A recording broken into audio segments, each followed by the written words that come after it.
আসসালামু আলাইকুম এভরিওয়ান, আশা করি সবাই ভালো আছেন। তো আজকে আমি আপনাদের সাথে কুমড়ো শাকের একটা মজার রেসিপি শেয়ার করব। তাহলে চলুন শুরু করা যাক।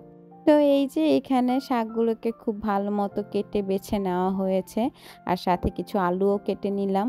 এখন চুলায় একটি কড়াই বসিয়ে তার মধ্যে পরিমাণ মতো তেল দিয়ে দিব পেঁয়াজ কুচি আর কিছু কাঁচামরিচ কুচি। তারপরে এই পেঁয়াজ মরিচটা কিছুক্ষণ ভেজে এর মধ্যে দিয়ে দিব ছোট বা গুঁড়া চিংড়ি, আর এগুলোকে আগে থেকে বেছে ধুয়ে রাখা হয়েছিল। আর আমাদের যেহেতু একটু অ্যালার্জির সমস্যা, তাই চিংড়ির মাথাগুলো ফেলে দিয়েছিলাম। তো চিংড়িগুলোকে একটু তেলে হালকা ভেজে নিব। তারপরে এর মধ্যে দিয়ে দিব রসুন বাটা দিয়ে হালকা একটু ভেজে তারপরে এর মধ্যে দিয়ে দিব একে একে পরিমাণ মতো লবণ, সাথে আরও দিব ধনিয়ার গুঁড়া, হলুদের গুঁড়া, আর সামান্য একটু মরিচের গুঁড়া। যেহেতু এখানে কাঁচা মরিচটা বেশি ব্যবহার করা হয়েছে, তাই মরিচের গুঁড়াটা খুবই সামান্য ব্যবহার করা হয়েছে। তো সবগুলো মশলা দিয়ে সামান্য একটু পানি দিয়ে এখন মশলাগুলোকে খুব ভালো মতো কষিয়ে নিতে হবে, যতক্ষণ পর্যন্ত না মশলা থেকে তেলটা উপরে ভেসে ওঠে।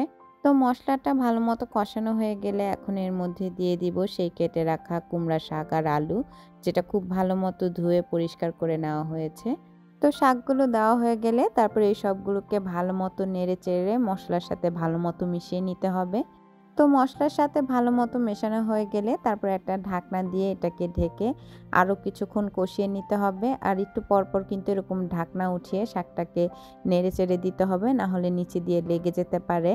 তারপর শাকটা একটু কষানো হয়ে গেলে এর মধ্যে একটা টমেটো দিয়ে দিচ্ছি। এটা অপশনাল, আপনারা যদি টমেটো পছন্দ করেন তাহলে দিবেন, না করলে দিবেন না। বাট আমি যেহেতু পছন্দ করি সেজন্য একটা ব্যবহার করেছি, কারণ আমার মনে হয় এতে স্বাদটা আরও বেড়ে যায়। তো টমেটো দিয়ে আরও কিছুক্ষণ কষিয়ে এরপর এর মধ্যে আমি দিয়ে দিচ্ছি পরিমাণ মতো পানি। যেহেতু আমি একটু হালকা পাতলা ঝোল তরকারি চাচ্ছি, বাট আপনারা যদি পাতলা ঝোল তরকারি পছন্দ না করেন সেক্ষেত্রে পানি না দিয়ে আরও কিছুক্ষণ ভেজে এটাকে শাক ভাজির মতো খেতে পারেন। বাট যেহেতু গরমের সময়, তাই আমাদের বাসায় তরকারিতে এরকম একটু পাতলা ঝোলই পছন্দ করে। তো ঝোলের জন্য পরিমাণ মতো পানি দিয়ে বেশ কিছুক্ষণ জাল দিয়ে নিলেই কিন্তু তৈরি হয়ে গেল আমাদের মজাদার এই কুমড়ো শাক দিয়ে চিংড়ি আলুর তরকারি।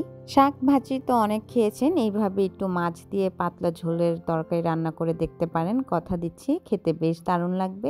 তো আজকের মতো এতটুকুই। আল্লাহ হাফেজ।